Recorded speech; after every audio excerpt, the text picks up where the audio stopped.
Sister ನಮಸ್ತೆ. ನಮಸ್ತೆ. ನಿಮ್ಮ ಹೆಸರು? ನಮ್ಮ ಹೆಸರು ರೂಪಾ ಅಂತ. ಯಾವ ಏರಿಯಾದಿಂದ ನಾವು ಬರ್ತಿದ್ದೀರಿ? ನೆಲಗನ್ನಡಿಯಿಂದ ಬರೋದು.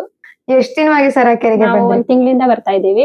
ಏನೆಲ್ಲ ಪ್ರಾಬ್ಲಮ್ ಇತ್ತು ನಮ್ದು ನಿಮಗೆ? L4 L5 ಪ್ರಾಬ್ಲಮ್ ಇತ್ತು, ಮತ್ತೆ ಬ್ಯಾಕ್ ಪೈನ್ ತುಂಬಾ ಇತ್ತು, ಮತ್ತೆ ಈ ಕೈ ಕಾಲು ತುಂಬಾ ಜೋಗ್ ಬರೋದು, ಎಳ್ತಾ ಬರೋದು. ಹಾಗಾಗಿ ಸೆರಾಕೆರೆಗೆ ಬಂದ್ವಿ. ನಿಮ್ಮ ಮನೆಯವರಿಗೆ ಪ್ರಾಬ್ಲಮ್? ನಮ್ಮ ಮನೆಯವ್ರಿಗೆ ಅಂದ್ರೆ ಅವ್ರಿಗೆ ಸ್ವಲ್ಪ ವೆರಿಕೋಸ್ ತರ ಇದೆ ಅಷ್ಟೇ, ಅದು ಬಿಟ್ರೆ ಏನಿಲ್ಲ. ವೆರಿಕೋಸ್ ಇತ್ತು ಅವ್ರಿಗೆ ಅಷ್ಟೇನೆ. ಅಂದ್ರೆ ಎಷ್ಟು ಪರ್ಸೆಂಟ್ ನಿಮಗೆ ಗುಣ ಆಗಿರ್ಬೋದು ಸರಾಕೆರೆ ನನಗೆ ಥೆರಪಿ ಇವಾಗ ಮಾಡಿ? ಇಲ್ಲಿ ಬಂದು ಒಂದು 30-40 ಕ್ಯೂರ್ ಆಗಿದೆ. ಅಂದ್ರೆ ನೀವು ಹಾಸ್ಪಿಟ್ಲಿಗೆಲ್ಲ ತೋರಿಸಿದ್ರಿ ನಿಮ್ ಪ್ರಾಬ್ಲಮ್? ಆಸ್ಪತ್ರೆಗಳಿಗೆಲ್ಲ ತುಂಬಾ ಕಡೆ ತೋರಿಸಿದೀವಿ. ಯಾರ್ಯಾರು ಎಲ್ಲೆಲ್ಲ ಹೇಳ್ತಾರೋ ಎಲ್ಲ ಹೋಗಿದೀವಿ. ಮತ್ತೆ ಹರ್ಬಲ್ ಎಲ್ಲ ಹೇಳಿದ್ರು, ಮತ್ತೆ ಆಯುರ್ವೇದಿಕ್, ಹೋಮಿಯೋಪತಿ ಎಲ್ಲಾ ಕಡೆನೂ ಮಾಡಿ ಎಲ್ಲ ಅದೆಲ್ಲೂ ಕ್ಯೂರ್ ಆಗಿರತ್ತೆ. ಕೊನೆಗೆ ನಮ್ ನಾದ್ನಿ ಮುಖಾಂತರ ಅವ್ರ ಫ್ರೆಂಡ್ ಯಾರೋ ಹೇಳಿದ್ರಂತೆ ಹಿಂಗ್ ಸೆರಾಕೆರೆ ಇದೆ. ಆದ್ರೆ ಸೆರಾಕೆರೆ ಅಂತ ಹೇಳಿಲ್ಲ, ಅವರು ಹಿಂಗೆ ಥೆರಪಿ ಕೊಡ್ತಾರಂತೆ, ಫಿಸಿಯೋಥೆರಪಿ ತರ, ಅಲ್ಲಿ ಹೋಗಿ ನೋಡಿ ಅಂತ ಹೇಳಿದ್ರು. ನಾವ್ ಹಾಗಾಗಿ ಒಂದು ದಿನ ನೋಡೋಣ ಅಂತ ಬಂದ್ವಿ. ಬಂದ್ಮೇಲೆ ಈ ತರ ಥೆರಪಿ ಅಂತ ಗೊತ್ತಾಯ್ತು. 1 ದಿನ 2 ದಿನ ಏನು ರಿಸಲ್ಟ್ ಗೊತ್ತಾಗ್ಲಿಲ್ಲ. ಪೇನ್ ಎಲ್ಲ ಸ್ವಲ್ಪ ಜಾಸ್ತಿನೇ ಆಗಿತ್ತು. ಆಮೇಲೆ ಅದು ದಿನ ಮಾಡ್ತಾ ಮಾಡ್ತಾ ಸ್ವಲ್ಪ ಕಡಿಮೆ ಆಗಿದೆ. ಇವಾಗ ಕಡಿಮೆ ಆಗಿದೆ. ಮತ್ತೆ ನಿಮ್ ಮನೆಯವರಿಗೆ? ನಮ್ಮ ಮನೆಯವ್ರಿಗೂ ಸ್ವಲ್ಪ ಪರವಾಗಿಲ್ಲ, ಅದು ನರ ಎಲ್ಲ ಸ್ವಲ್ಪ ದಪ್ಪ ದಪ್ಪ ತರ ಇತ್ತಲ್ಲ, ಈಗ ಸ್ವಲ್ಪ ಅವ್ರಿಗೂ ಕಡಿಮೆ ಆಗಿದೆ.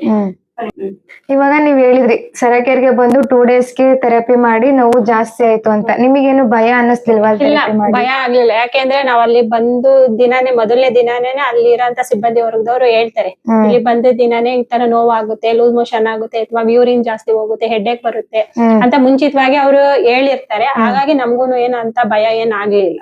ಈಗ ಕೆಲವೊಬ್ಬೊಬ್ರು ಹೇಳ್ತಾರೆ ಸರಾಕೆರೆಗೆ ಥೆರಪಿ ಮಾಡಿ ಬ್ಲಡ್ ಎಲ್ಲ ಹೀರ್ಕೊಬಿಡುತ್ತೆ, ಮತ್ತೆ ತಲೆ ಕೂದಲೆಲ್ಲ ಉದ್ರೋಗ್ಬಿಡುತ್ತೆ ಅಂತ ಹೇಳ್ತಾರೆ. ನಿಮಗೇನಾದ್ರು ಆ ರೀತಿ ಆಯ್ತಾ? ಇವಾಗ ನಾವು ಮುಂಚಿತವಾಗಿ ಬ್ಲಡ್ ಚೆಕ್ಅಪ್ ಮಾಡ್ಸಿದ್ವಿ. ಫಸ್ಟ್ ಈ 1 ಇಯರ್ ಗಿನ್ನ ಮುಂಚೆ ಮಾಡ್ಸಿದ್ವಿ, 12 ಪಾಯಿಂಟ್ ಇತ್ತು. ಈಗ ಮೊನ್ನೆ ತಾನೇ ಮಾಡ್ಸಿದೀವಿ ಬ್ಲಡ್ ಟೆಸ್ಟ್, ಅದ್ರಲ್ಲಿ 13 ಪಾಯಿಂಟ್ ಇನ್ನ ಇನ್ಕ್ರೀಸ್ ಆಗಿದೆ. ಇನ್ ಎಲ್ಲಿ ಕಡಿಮೆ ಆಗಿದೆ? ಮತ್ತೆ ವೆಯ್ಟ್ನು ಚೆಕ್ ಮಾಡಿದೀವಿ, ವೆಯ್ಟ್ನು ಎಷ್ಟಿತ್ತು ಅಷ್ಟೇ ಇದೆ, ವೆಯ್ಟ್ನು ಏನ್ ಕಡಿಮೆ ಆಗಿಲ್ಲ. ಅಷ್ಟೇ ಇದ್ದೀರಾ?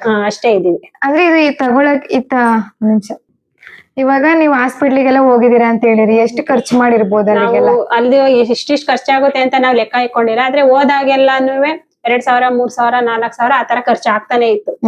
ತಗೊಂಡ್ ಬರವು, ಮೆಡಿಸಿನ್ ತಿನ್ನವು, ಅದ್ ಮೆಡಿಸಿನ್ ತಗೊಂಡಾಗ ಕಡಿಮೆ ಆಗೋದು, ಮತ್ತೆ 2 ದಿನ 3 ದಿನ ಆಯ್ತು ಅಂದ್ರೆ ಮತ್ತೆ ಅದೇ ತರಾನೇ ನೋವಾಗೋದು.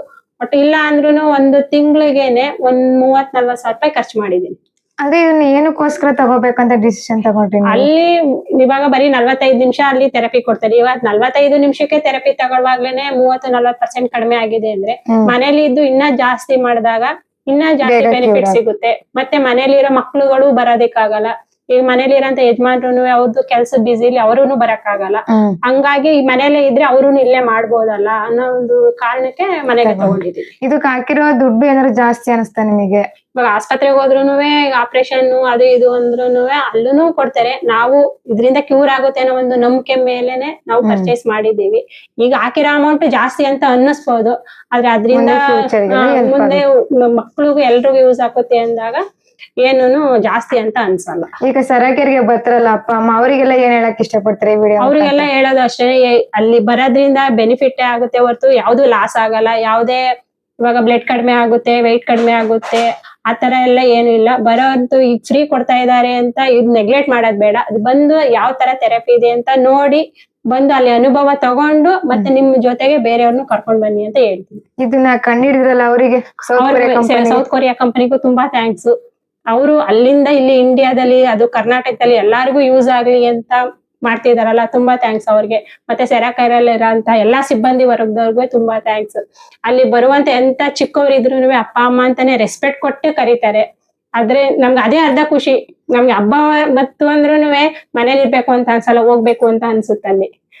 ಹಾಗಾಗಿನೇ ನಾವ್ ರಜಾ ಇದ್ರೂನು ತಪ್ಸಲ್ಲ, ಬರ್ತೀವಿ. ಅಂದ್ರೆ ಈ ಬೆಡ್ ನ ತಗೊಳಕ್ಕೆ ನಿಮ್ಮ ಹತ್ರ ಅಮೌಂಟ್ ಇತ್ತ ಸಿಸ್ಟರ್? ಅಮೌಂಟ್ ಇರ್ಲಿಲ್ಲ. ನಮ್ದು ಎಲ್ಲ ನಮ್ಮ ಆರೋಗ್ಯಕ್ಕೆ ಇವಾಗ ದುಡ್ಡು ಇವತ್ತು ಇರುತ್ತೆ, ನಾಳೆ ಹೋಗುತ್ತೆ. ನಾವು ಆರೋಗ್ಯವಾಗಿದ್ರೆ ನಾಳೆ ಆ ದುಡ್ಡನ್ನ ನಾವು ಸಂಪಾದನೆ ಮಾಡ್ಕೋಬಹುದು.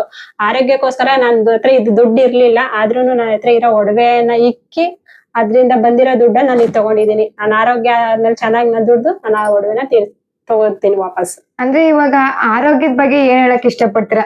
ಪ್ರತಿಯೊಬ್ಬರಿಗೂ ಆರೋಗ್ಯ ಅನ್ನೋದು ತುಂಬಾ ಮುಖ್ಯ. ನಾವಿದ್ರೆ ದುಡ್ಡನ್ನ ಸಂಪಾದನೆ ಮಾಡ್ಬೋದು, ದುಡ್ಡಿಂದ ನಾವು ಆರೋಗ್ಯನ ಸಂಪಾದನೆ ಮಾಡಕ್ ಆಗಲ್ಲ. ಆ ಒಂದು ಕಾರಣಕ್ಕೋಸ್ಕರ ನಾನು ಇದನ್ನ ಪರ್ಚೇಸ್ ಮಾಡಿದ್ದೀನಿ. ಸರಿ, ಓಕೆ, ಥ್ಯಾಂಕ್ ಯು.